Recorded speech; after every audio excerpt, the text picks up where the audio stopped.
día, Padre amado, y que sea guiado por el Espíritu Santo para que por medio de usted, mi Padre amado, nosotros podamos también entender en esta hora. Padre amado, le agradecemos y que usted nos dirija en esta hora en el nombre de Jesús. Amén. Amén. Que Dios les bendiga. Bueno, a mí personalmente me gusta leer y yo de vez en cuando les voy a ir recomendando algunos libros que tienen que ver un poco con el tema y otros que no tienen mucho que ver, pero que se los voy a recomendar igual porque a mí me gusta. Me gustan a mí personalmente, pero que son de bendición, ¿ya? Que a mí me han bendecido mucho el caso, por eso, de que alguna vez usted me mire y yo le digo, yo le voy a recomendar este libro, búsquelo, léalo, porque realmente son hermanos o hermanas que bendicen la obra del Señor y seguramente lo van a bendecir a usted también, ya para que usted lo sepa. Ahora sí vamos a compartir lo que, a ver, aquí, pantalla completa. Vamos a ver si resulta ya. Sí. Ya, ustedes me dicen si estamos compartiendo o no. ¿Se ve o no se ve? No. No, no se ve. Ya, entonces vamos a compartir de otra forma, de otra manera. Porque aquí a mí me juega en contra esta cosa, pero ya. Ahí sí, creo que ahí sí. Ustedes me dicen, ¿se ve o no se ve? Sí, se ve, pastor. Ahí se ve, ya, listo. Estamos bien entonces. Vamos a entrar, como les decía, en tierra derecha, entonces... No, esto no. Ahí sí, ya. La irrenancia bíblica es lo que estamos estudiando, empezamos a estudiarlo la semana antepasada, y hoy día vamos a ver si lo terminamos, yo creo que sí. Vamos a hacer un pequeño repaso de lo que ya estudiamos anteriormente para ya darle ese remache ya con lo último que nos queda, ¿cierto? Irrenancia bíblica, un debate fundamental, y esto se convierte en un debate fundamental porque hay distintas posturas con relación a lo que se refiere a si es que la Biblia tiene algún tipo de error o no tiene error, ¿ya? Y esto es importante definirlo y aclararlo y quedarnos con una postura, no podemos tener ambigüedad. Aquí hay un pensamiento que yo les había transmitido a ustedes con relación a lo que era la irrenancia, ¿cierto? La escritura es inerrante, no porque la iglesia lo diga, sino porque Dios lo ha dicho. O sea, lo que quiere decir el escritor, que la escritura no se equivoca, no porque yo diga, o porque un grupo teólogo o de hombres que se han juntado, o mujeres que se han juntado, un grupo de personas y han estudiado y han analizado, han dicho, no se equivoca, sino porque este es el mensaje de Dios, es la palabra de Dios, y obviamente Dios no se equivoca. Entonces, si hay algún tipo de debate con relación al error de la palabra o de algún concepto o de algún relato histórico, no se le atribuye a Dios, sino se le atribuye a los escritores, ¿ya? Pero eso realmente lo hemos estado viendo y nos afirmamos en este texto bíblico, que ya lo hemos visto ya anteriormente y lo seguimos viendo, no solamente en este estudio o en esta parte de lo que estamos estudiando, sino que lo que quiere decir aquí el apóstol Pablo a este gran siervo Timoteo es que la escritura, la palabra bíblica es exhalada por Dios. Dice, toda la escritura es inspirada por Dios.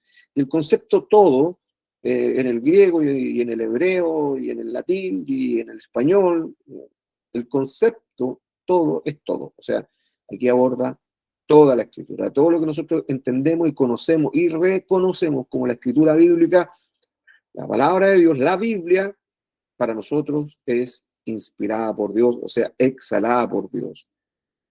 Y bueno, aquí dice que es útil para enseñar, para redarguir, para corregir, para instruir en justicia. O sea, así que las personas que recibieron este mensaje, que lo escribieron, no importando en la época que estaban, no importando en la circunstancia sociocultural que ellos se encontraban, no importando incluso en el idioma que ellos la pudieron transmitir, y que eran de diferentes estratos sociales, de diferentes caracteres, diferentes maneras de visión a lo mejor de la vida por el entorno que ellos estaban y en la época en que ellos estaban.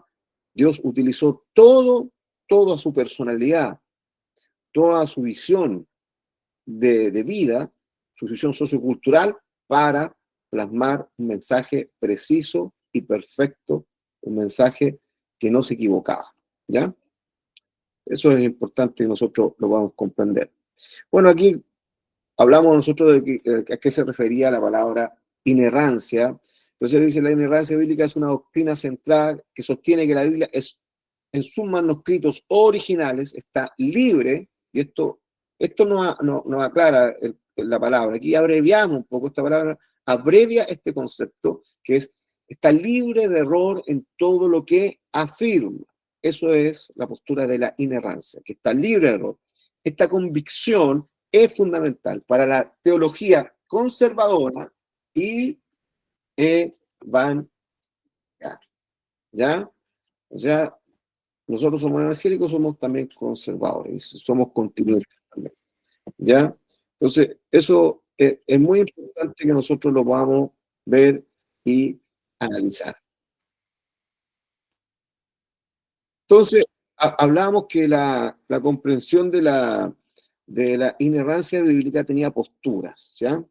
Algunas posturas, tenía posturas fundamentalistas y evangélicas, posturas también neoevangélicas o nuevas posturas evangélicas, y que van muy de la mano con las posturas liberales. Unas decían que, como lo explicaba anteriormente, que no tenía ningún tipo de error, importando las personas que habían escrito y en la época que habían escrito, que Dios los usó en su totalidad, con toda su personalidad, pero eso no quería decir que tuvieran error, no, para ellos no tenía ningún tipo de error en temas históricos, científicos y obviamente en temas doctrinales o doctrina, quiere decir temas teológicos.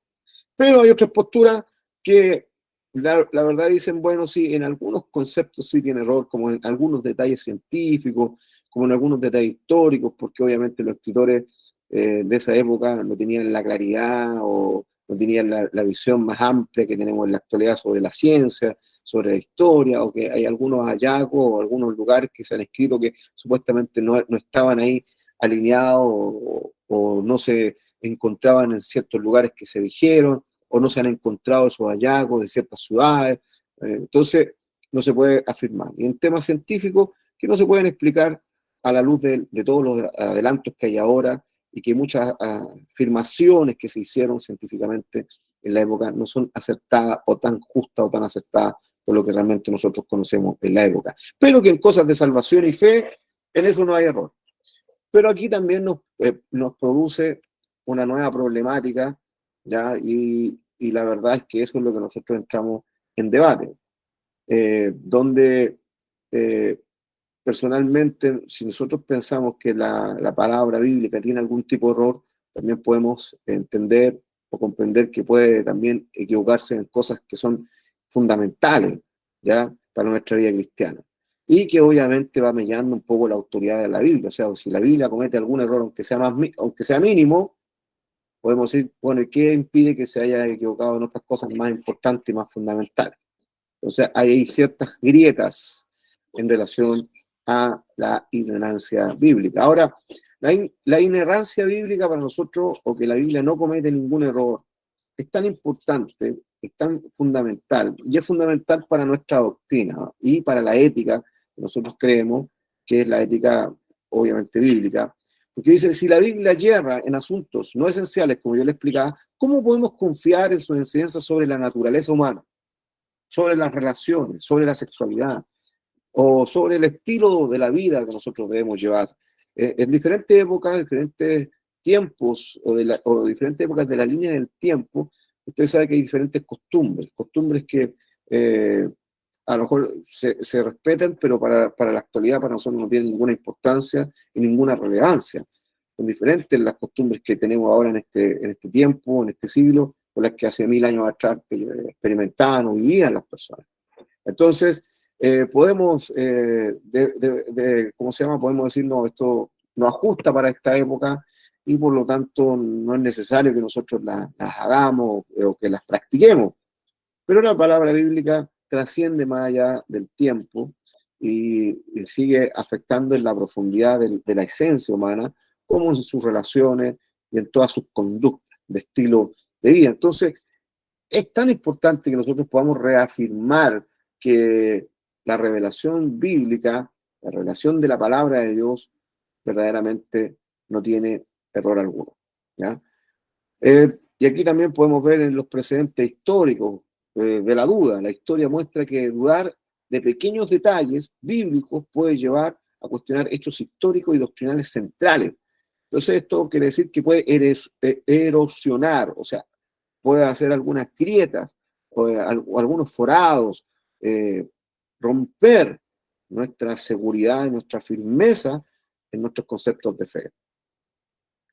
Entonces, es tan importante que nosotros podamos asumir la ignorancia como algo que nos motiva a resolver aparentes contradicciones, o sea, buscando la unidad de pensamiento en la escritura, en lugar de descartar textos, ¿ya? Es decir, esto se equivoca, ya, la verdad, no es tan importante, así que no importa que se equivoque a lo mejor en algunos temas o lugares históricos, geográficos, no es tan importante, así que dejémoslo así, dejemos que esto realmente sí se equivoca. No, si nosotros dejamos esto así tan al azar y no le ponemos la relevancia, no nos instamos a profundizar más, a buscar más, a comprender a lo mejor mejor el concepto y a ampliar nuestra visión con relación a ciertos textos bíblicos, eso puede realmente producir esta erosión en doctrinas más profundas.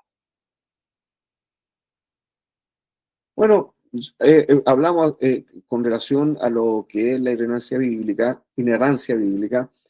y esto tiene mucho que ver con lo que es la autoridad suprema de la palabra. La creencia en la inerrancia impulsa un método hermenéutico donde cada pasaje es valorado, examinado rigurosamente. Esto es crucial para la coherencia teológica que usted y yo podamos tener. O sea, es importante y esto nos mueve a nosotros a poder profundizar, a poder estudiar, a poder realmente encontrar que la palabra bíblica, si no podemos ver algunos tipos de contradicciones, es un desafío a poder encontrarle el sentido y realmente a poder validar esta enseñanza. Bueno, acá hay algunos textos bíblicos con relación a la veracidad absoluta de la palabra. ¿Ya?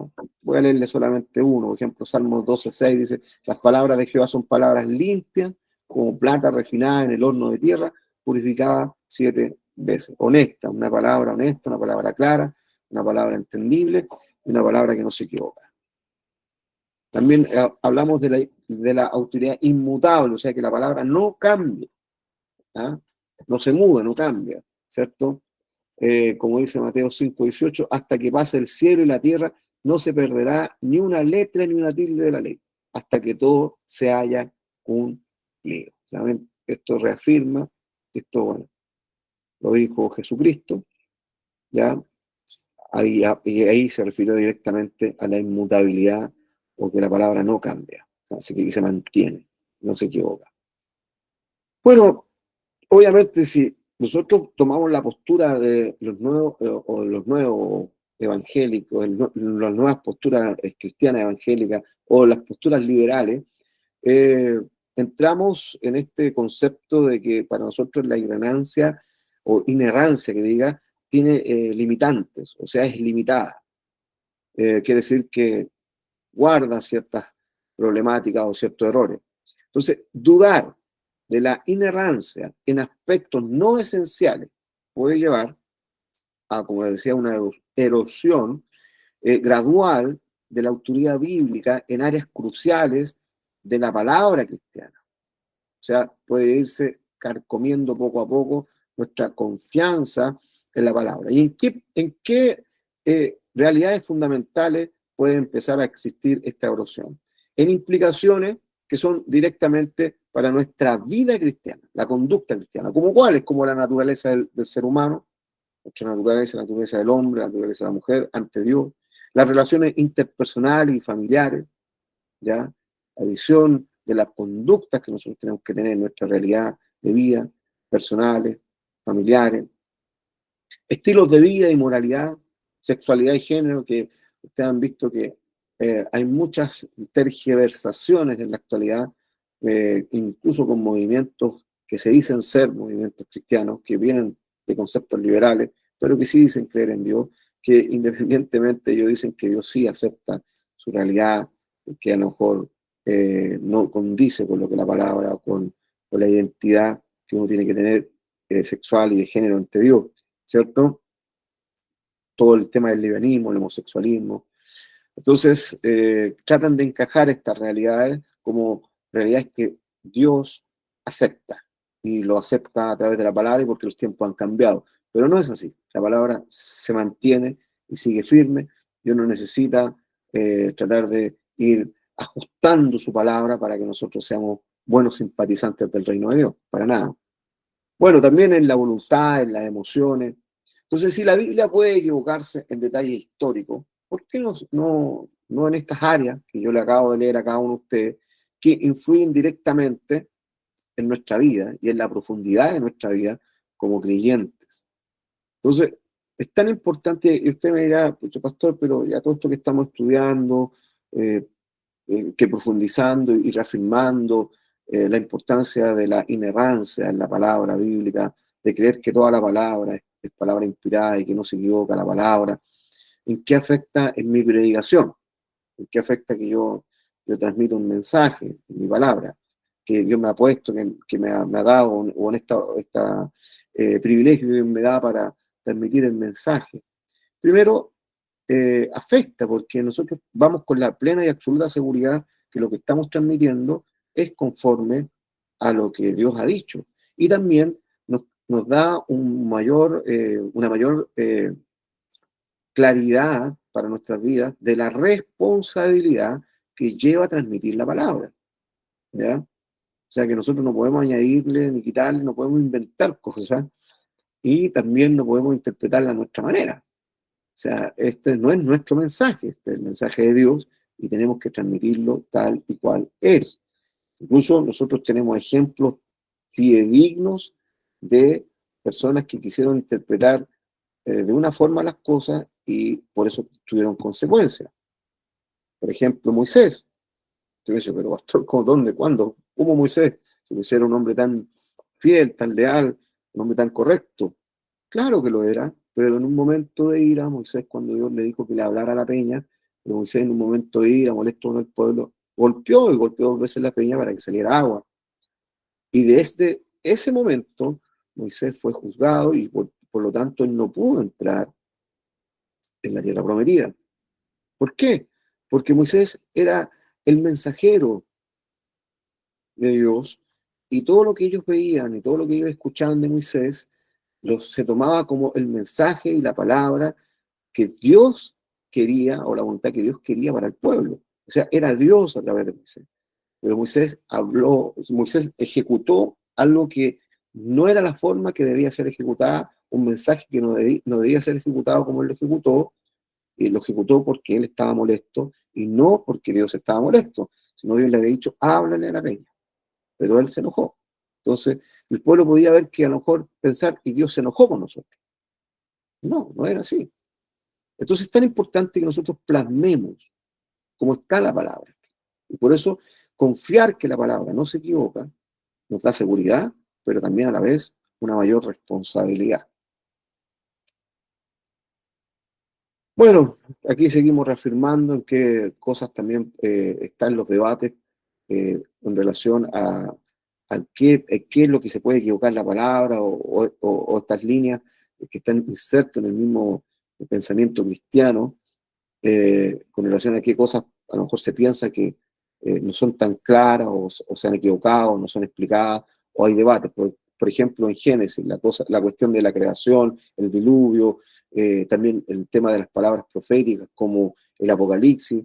Entonces, ahí hay ciertos debates, ciertos tipos de líneas de interpretación que no a veces para algunos no condicen con la realidad presente. Por ejemplo, hay líneas que piensan que la creación es realmente fue formada en 6 días, y literales, como nosotros lo conocemos. Otros piensan que esos días simbolizan etapas de tiempos, de años, de milenios, de cientos y cientos y miles de años. Entonces, eso se va coordinando y se va generando un debate, ¿ya? Entonces, es tan importante que nosotros podamos profundizar y comprender estas realidades. Estas realidades que la palabra de Dios nos entrega, y para eso está el estudio de la palabra, el querer encontrarle el verdadero sentido a la palabra, ¿ya? Y esto produce, bueno, como decía, erosiones progresivas, como por ejemplo en hechos históricos, en relación a los milagros, en relación a narrativas claves, en relación a ciertas narrativas como que se encierran en las narrativas místicas, en acontecimientos que son tan sobrenaturales que a veces se les trata de buscar un sentido científico para poder justificar. Pero Dios es sobrenatural. Dios es el Señor de todo. Él puede hacer como Él quiere. Y ahí aplica nuestro concepto de fe con Él. Bueno, aquí hay algunos textos bíblicos con relación a advertencias que nosotros no debemos añadir, ni quitar, ni agregar palabras. Tenemos que tratar la palabra como está escrita y entender el sentido de la palabra, ¿ya? Las preposiciones que a veces nosotros tenemos con relación a las palabras, que es importante que nosotros no tengamos un cierto concepto personal de la palabra, sino que realmente podamos buscarle el sentido bíblico correcto, de acuerdo como el escritor también lo plasmó y como Dios le inspiró al escritor. Bueno, aquí hablamos acerca de la unidad del pensamiento y la enseñanza de la palabra. La preposición de inerrancia nos impulsa a buscar la coherencia, armonía en toda la escritura, esencial para una teología robusta. Es importante que nosotros nos demos ese tiempo, es importante que nosotros podamos entender que debemos encontrarle la coherencia, la armonía, el verdadero sentido a la palabra, la verdadera esencia a la palabra. Y esto nos va a proporcionar a cada uno de nosotros una solidez, algo robusto en nuestros corazones, en nuestra vida. Bueno, al comparar todos los textos sobre un mismo tema, la creencia en la inerrancia nos guía a entender que la Biblia, correctamente interpretada, presenta una unidad. ¿De qué? De pensamiento y enseñanza. Y obviamente no tiene contradicciones, o sea, no tienen contradicciones que no se puedan superar, ¿no? O como decimos, esta historia bíblica en cierta época dice esto, cuántos soldados hubieron, y después en otro libro dice, no, hubieron menos soldados, y entonces uno dice, bueno, acá se equivocó porque hay un número, acá hay otro número, un número menor, entonces la Biblia se equivoca y quedamos que se equivoca. Pero como son cosas de números, decimos, no es tan importante. Pero no, si uno realmente podemos comprender que la inerrancia, si creemos que la palabra no tiene error, nos impulsa a profundizar, porque sabemos que cuando interpretamos la palabra tiene una unidad en pensamiento y en enseñanza, y por lo tanto no tiene contradicciones, o sea, tiene contradicciones, pero no tiene contradicciones que sean insuperables. O sea, no puede decir, no, esto no tiene ninguna explicación. No, tiene explicación. Hay que profundizar más y buscar más. Nos desafía a eso. Para esto vamos a ir a aquel que es el autor, también nuestro Señor, el autor de la vida, de la creación, ¿cierto? El Logos, la palabra, ¿cierto? Que es nuestro Señor y Salvador Jesucristo. ¿Qué es lo que piensa Él con relación a que la palabra, acerca de la palabra bíblica, si es inerrante o no? Vamos a verlo, ¿cierto? Jesús y la inerrancia bíblica. La perspectiva de Jesús sobre el Antiguo Testamento es un pilar fundamental en este debate, ¿cierto? En el debate sobre la inerrancia. Si que la palabra tiene algún error o no tiene error, ¿ya? Su uso y referencias a la Escritura revelan una confianza absoluta en su veracidad. O sea, quiere decir esto que Jesucristo usó la palabra para transmitir el mensaje, para explicar el llamado profundo, el cumplimiento realmente del llamado de la redención, de la salvación, de de esta manifestación de liberación sobre la vida del ser humano, de su llamado profundo y esencial como el Hijo de Dios, el Mesías prometido, y él se reafirmó en las escrituras del Antiguo Testamento. O sea, para él eran fundamental y eran importantes. Entonces aquí vamos a ver en relación a qué escritura, ¿cierto? Jesús validó las narrativas históricas de la palabra. O sea, él las validó. Jesús trató las narraciones históricas del Antiguo Testamento como hechos concretos y no como alegorías o mitos. O sea, para Jesús, los hechos bíblicos, los hechos que se relataban, todos los hechos que se relataban, para él eran realidades concretas y no eran alegorías o historias que querían representar otra cosa o mitos. Por ejemplo, Jesús hace referencia en el libro de Lucas, en el capítulo 11, en el verso 51, referencia a la sangre de Abel. Entonces, para Jesús, Abel fue una realidad.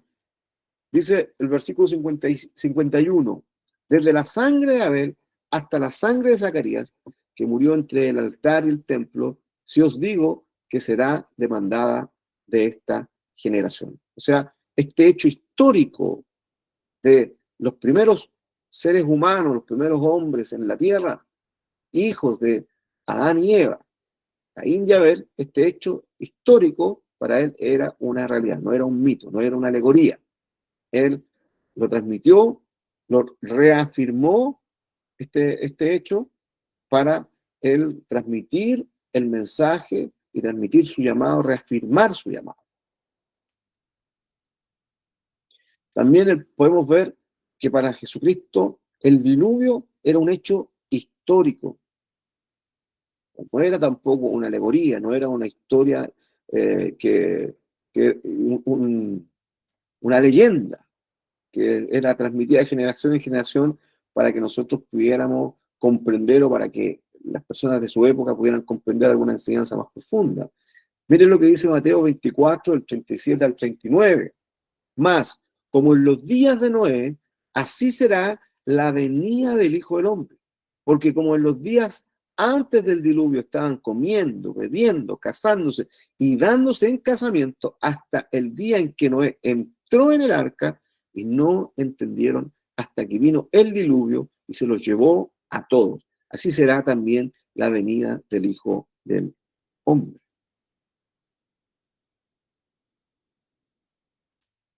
Qué tremendo, hermano. Hasta el día de hoy hay debates con relación al arca. Y si es que hubo realmente un diluvio. Así como se comenta, se cuenta. Este domingo yo estaba almorzando en una casa de una hermana de la iglesia, nuestra hermana Licha, que Dios la bendiga, que está acá, me invitó a almorzar. Y estábamos hablando con uno de sus hijos, nuestro hermano Víctor. Y el hermano Víctor me mostró una como tipo conchita o tipo caracoles, no, conchitas de mar. Pero lo más eran como corales, eso, como corales. Ahora, lo más sorprendente de todo esto, que él me comentó que él las encontró en un lugar elevado, en un cerro.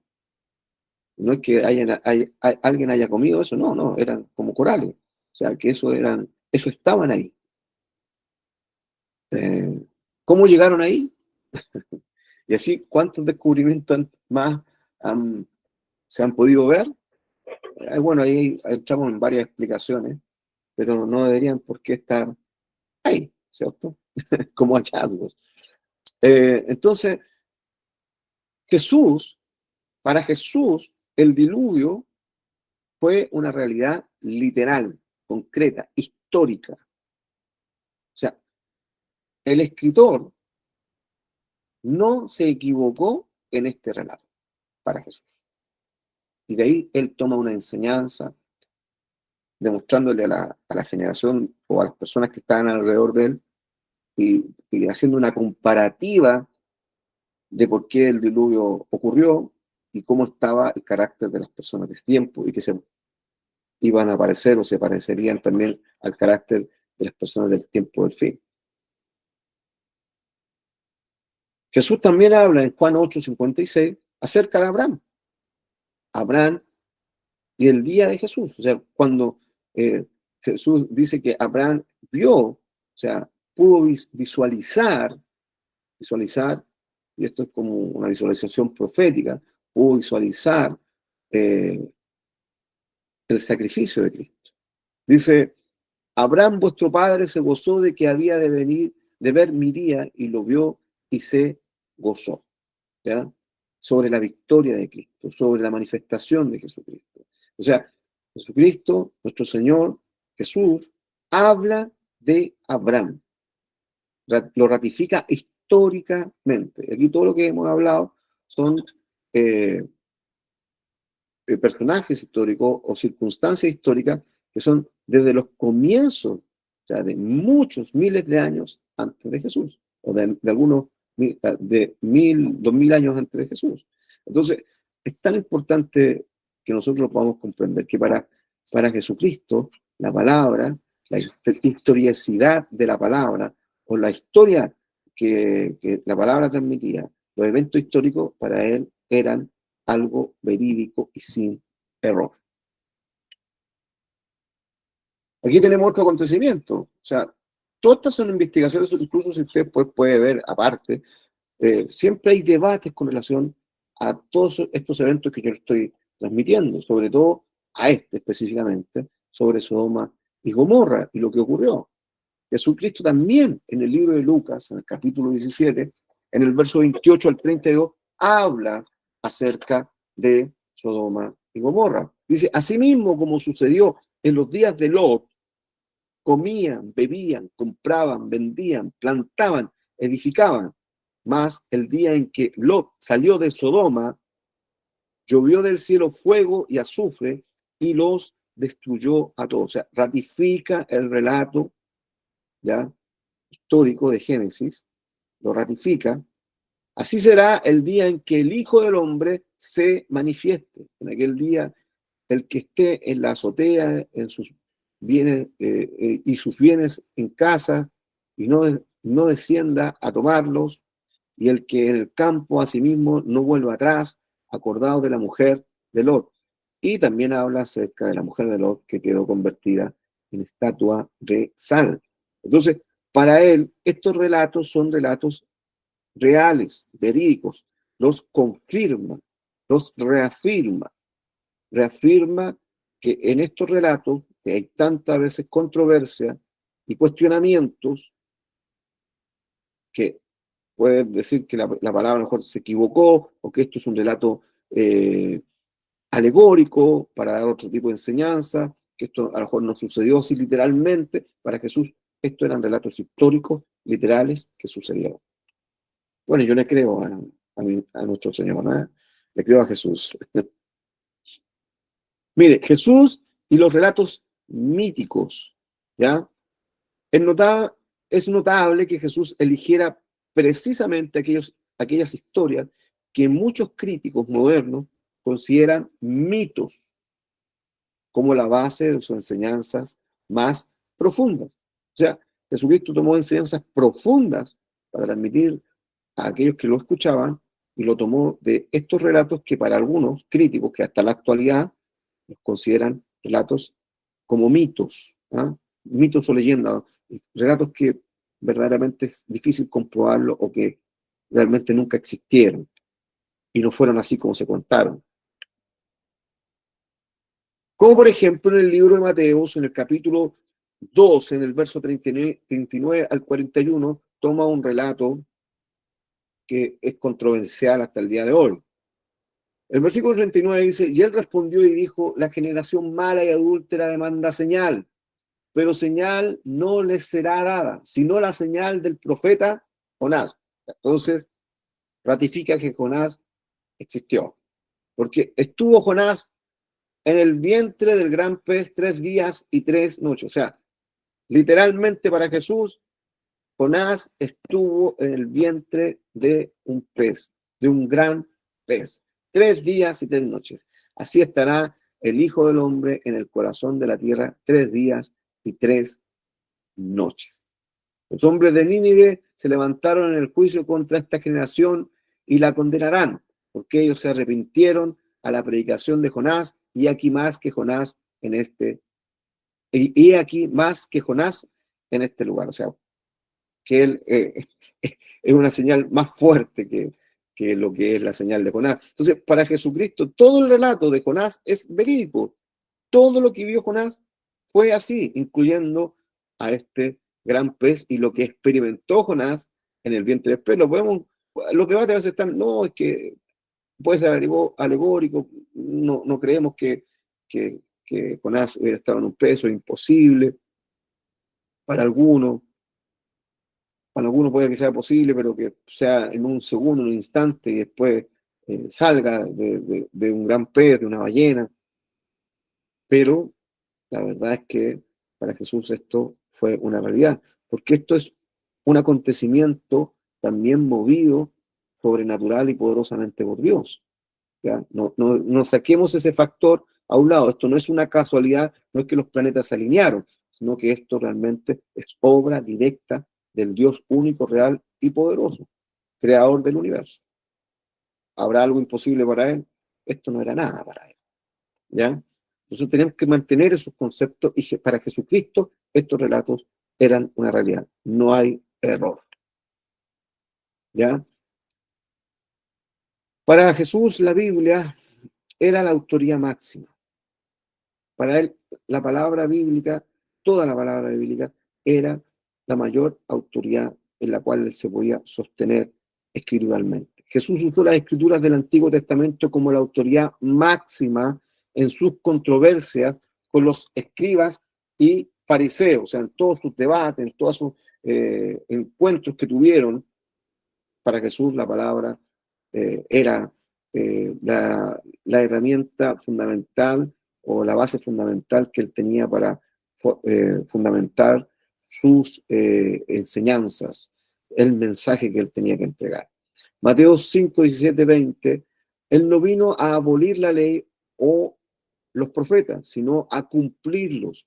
Su argumento era que la mala interpretación anulaba la autoridad del Antiguo Testamento, ¿ya? O sea, él no vino a malinterpretar la palabra, él vino a interpretarla correctamente y no vino a abolirla, porque eso era lo que les criticaban los fariseos, que él estaba cambiando las cosas, que él no estaba respetando lo que era el mensaje de la Torá, ¿ya? Pero Jesucristo le dice, no, yo no vengo a cambiarlo, no vengo a abolirlo, vengo a darle una interpretación correcta. Enfatizó que ni una jota ni una tilde de la ley dejaría de cumplirse, mostrando su meticulosa adherencia a la literalidad de la palabra. O sea, que era así como estaba escrito, así era. Así debía, él la respetaba y así él la creía. ¿Ya? Aquí podemos también ver, en relación a la autoridad o lo que él creía sobre la autoridad de la palabra, este encuentro de Jesús versus Satanás. ¿Ya? En la tentación del desierto, usted que ha escuchado este relato, que lo ha leído, Jesús y Satanás aceptaron la autoridad final de las declaraciones de la Escritura, demostrando que incluso el adversario reconoce el poder de la Escritura, ¿cierto? Con esta frase, escrito está, cuando Jesús se contrapone a todo lo que el enemigo o Satanás le transmitía. Por ejemplo, en Mateo 4:4, 4:7, 4:4, 4:7 y 4:10, Jesús respondió a cada tentación citada directamente de las Escrituras.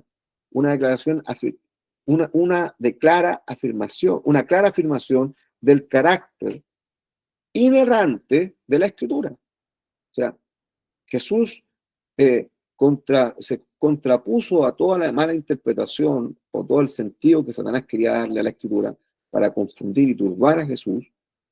También el escrito está. Esto quiere decir que para Jesús la autoridad de la palabra era única, o sea, tenía un carácter inerrante para él.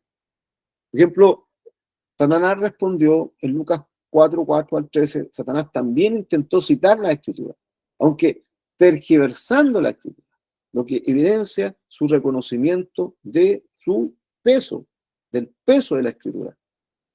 Quiere decir que para intentar tentar a Jesús, obviamente Satanás sabía quién era Jesús, pero para intentar tentarlo a él en su pensamiento, por lo que muestra acá, él entendió que la única forma de tratar de desviar a Jesús era a través de la escritura y de darle una interpretación tergiversada, sutilmente tergiversada a la escritura. O sea, la escritura es poderosísima. Por eso es tan importante que nosotros tomemos el peso de lo que es la palabra y que nosotros comprendamos como predicadores, como enseñadores, como personas que estamos enfrente de otras personas, para transmitir este mensaje, lo que es el efecto de la correcta interpretación de la palabra. Por eso, para nosotros los evangélicos, o los que transmitimos el evangelio, estas buenas noticias, la inerrancia es la roca de la fe nuestra, o sea, la roca de la fe evangélica. La inerrancia bíblica no es un concepto menor, sino un pilar sobre el cual se construye la teología evangélica. Afecta nuestra visión de Dios, del hombre, del plan de la salvación. O sea, nosotros tenemos que reafirmar la seguridad de que la palabra bíblica no se equivoca. Por eso es tan importante, porque hay muchas personas que tergiversan. No nos olvidemos nosotros que hay espíritus que confunden, espíritus que producen falsas enseñanzas, falsas doctrinas. El apóstol Pablo lo habla también. Entonces, es tan importante que nosotros podamos tener esta claridad con la enseñanza y siempre estar estudiando la palabra, siempre estar en búsqueda de este sentido correcto de la palabra y siempre permitir que el Espíritu Santo dirija nuestras vidas. Y eso es a través de la comunión. Y también un corazón dispuesto, honesto, humilde, sencillo. ¿Por qué la inerrancia para nosotros es una roca o una base fundamental de nuestra fe? ¿Por qué? Porque nos produce una confianza absoluta, hermano. Permite una confianza plena en cada una de las palabras de la Biblia como verdad infalible de Dios, porque Dios no se equivoca. Para nosotros es una verdad infalible. Tenemos plena seguridad, una absoluta confianza en la palabra. Porque también para nosotros es una guía para nuestra vida. Proporciona una guía moral, ética, una guía inmutable, sin margen para relativizar la verdad. O sea, para nosotros es la verdad, una verdad absoluta. Para nosotros es importante entender que la palabra no se equivoca porque es una base para nosotros, una base para la doctrina, una base doctrinal, que nuestra base doctrinal esté correcta, esté bien fundada, asegura un fundamento sólido para todas las doctrinas cristianas que están insertas en la palabra, desde la creación hasta la escatología, desde el comienzo hasta el final, desde la interpretación literal hasta la interpretación alegórica, profética, histórica. Para nosotros la palabra concuerda desde el primer libro hasta el último libro, y esa concordancia o esa unidad no es una unidad que tenga errores, ¿ah? que tenga erosiones ni grietas, sino confiamos absolutamente en esto. Y también porque produce sin ninguna duda en nosotros un evangelismo eficaz, porque nos produce esa confianza. Fomenta la proclamación audaz de un evangelio basado en ¿qué? ¿En mentiras o en verdades a medias? No, en una verdad absoluta, una verdad relevante, una verdad sin duda, sin dudas y sin ningún tipo de quiebres en nuestra vida. O sea, para nosotros es una verdad absoluta, una verdad que se puede confiar. Ahora, el legado de la inerrancia para nuestra vida. Bueno, para Don Fanning, que es uno de los escritores que yo estoy citando para este estudio, por lo cual hemos estado estudiando, para él y para muchos teólogos conservadores, la inerrancia es la clave para una hermenéutica, que es lo que estamos estudiando, fiel, ¿sí? Una hermenéutica honesta, una hermenéutica confiable, y una teología que sea robusta, sólida, firme. Es un legado que se ha defendido a lo largo de la historia de la Iglesia. O sea, el legado de la inerrancia, de saber y creer y entender que la palabra no se equivoca, para nosotros ha sido algo traspasado y algo que se ha defendido durante todas las épocas de la Iglesia, y donde la palabra y el canon bíblico ha sido confirmado como tal. Este enfoque nos desafía a ser diligentes en nuestro estudio bíblico, a no rendirnos ante las aparentes dificultades y a confiar en la perfecta sabiduría de Dios que se revela en su palabra. Hermanos, siempre, mis queridas hermanas y hermanos, yo los insto, Señor, que siempre nosotros tenemos que estar estudiando, que Dios siempre, en Dios siempre podemos entender más, conocer más, comprender más. Y no importa su edad, no importa su educación, no importa su estatus de vida, Dios siempre nos da los medios y nos da la capacidad y nos abre el entendimiento para comprender más de su palabra. Él abre nuestro entendimiento, Él es el que nos da nuestro entendimiento, el que nos da el entendimiento, pero nosotros tenemos que tener ese anhelo, esa hambre de búsqueda. La ignorancia nos llama a la humildad, reconociendo que cualquier problema reside no en Dios, no en aquellos que transmitieron la palabra, no en estos escritores, sino reside en nuestra comprensión o nuestra falta de comprensión, no en la escritura misma, sino en que nosotros tenemos que tener un mayor bagaje, o nos desafía a buscar más, nos desafía a profundizar más. Eso quiere decir que nos falta. Este es el compromiso que ha impulsado a innumerables eruditos a dedicar sus vidas al análisis y a la defensa de la palabra de Dios. Esto es lo que motiva esa hambre de que podamos reafirmar que la palabra siempre es una palabra correcta, no porque proviene de un grupo de hombres que sirvieron a Dios, sino porque viene de Dios mismo, inspirada a través de la persona del Espíritu Santo. Como lo dice acá también este maravilloso escritor, Don Fanning, dice, si tenemos la suposición que las escrituras no tienen errores, entonces somos motivados a resolver lo que pueda parecer como una contradicción. O sea, somos desafiados, motivados a buscar, a comprender más. Hoy día estaba escuchando a una persona que daba ciertas noticias sobre las nuevas tendencias que se están dando en el tiempo. Hicieron una investigación acerca de la brecha entre ricos y pobres, pero que hay una nueva tipo de brecha que no es solo la brecha económica, sino es la brecha intelectual. Entonces, contaba el analista que esta brecha intelectual cada día se está acrecentando más porque la gente más pobre o la gente pobre o la gente que no tiene tantos recursos no lee tanto. En Estados Unidos se hizo un estudio con relación a esto y 50% de los norteamericanos adultos, ¿ya? O jóvenes adultos, el 50% no había leído ningún libro durante todo el año. Ninguno.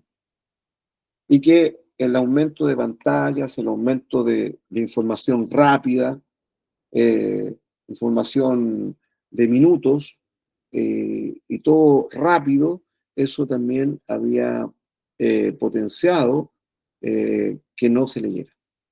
En cambio, los estratos sociales más elevados en sus colegios o en su forma de enseñar a sus hijos con relación al conocimiento, les hacen leer libros, les quitan pantallas, les hacen profundizar más en el conocimiento.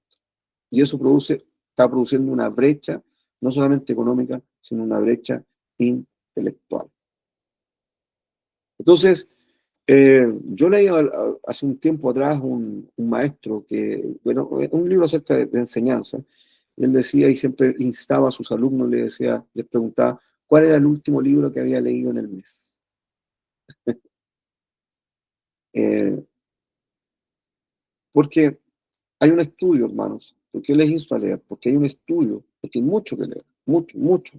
Incluso yo creo que no alcanzaríamos a leer todo lo que hay que nos pueda ayudar a nosotros, sobre todo la palabra de Dios. Como les decía la vez anterior, ¿cuántos de nosotros hemos leído la Biblia por lo menos una vez completa? Por lo menos la Biblia, o sea, ¿qué es lo que tenemos que leer? Entonces, eh, hay un estudio que dice que si usted lee 30 minutos diarios, usted puede leer un libro de 200 páginas en una semana, solamente con 30 o 20 minutos diarios y no teniendo una lectura rápida. Y a veces nosotros no apartamos ni 5 minutos para leer la Biblia.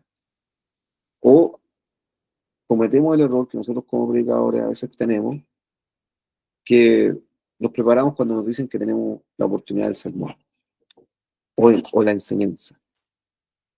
No, hermano, nosotros tenemos que estar en continua preparación, un desafío continuo de comprensión. Como conclusión de este estudio de la inerrancia, como conclusión y llamado a la inerrancia bíblica es más que una doctrina. Doctrina significa enseñanza. Es una postura de fe y obediencia que honra la soberanía y la verdad de Dios. ¿Ya? Porque Dios es veraz, Dios no se equivoca. Afirmamos la fe en Dios y que la palabra de Dios es veraz, que nos da esa confianza y nos ponemos como una postura clara, precisa. Porque cuando hablamos de la inerrancia, hablamos de confiar en la verdad absoluta de Dios, porque cada palabra de Dios es digna de plena confianza y obediencia. Porque de esta forma nosotros, al creer que Dios, que su palabra no se equivoca, que Dios transmitió esta palabra y que no hay error, preserva el legado. O sea, mantener la postura histórica de la iglesia sobre la palabra de Dios. Que la palabra, importando el tiempo, la época, la palabra siempre se va a mantener con los mismos conceptos y las mismas ideas profundas, aunque la sociedad cambie, la palabra de Dios no cambia.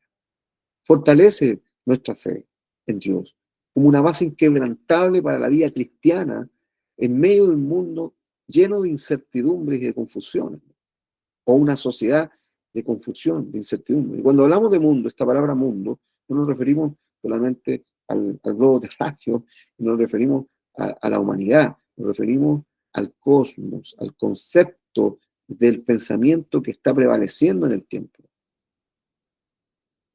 Cuando nosotros tomamos y creemos que para nosotros que la inerrancia bíblica es importante y la creemos en su totalidad, esto nos permite iluminar nuestro entendimiento, motivar a una hermenéutica que es más rigurosa. ¿Por qué? Porque nos produce en nosotros el deseo de una búsqueda de la unidad bíblica, de aquellas cosas que nos pareciera que no se unen entre sí o tienen algún tipo de diferenciación o no puede haber, no hay una explicación tan sencilla. Nos motiva a buscar esa explicación, nos motiva a entenderla más profundamente y a comprender realmente un desafío para cada uno, a comprender que la palabra no se equivoca y que siempre hay algo más profundo que nosotros debemos comprender en ella. Y obviamente a proclamar con autoridad la palabra, a presentar este maravilloso mensaje de buenas noticias, a presentar el Evangelio y sus enseñanzas bíblicas sin ningún tipo de desconfianza, sin ningún tipo de duda, sin ningún tipo de vacilación. Esto ha sido el estudio en relación a la inerrancia bíblica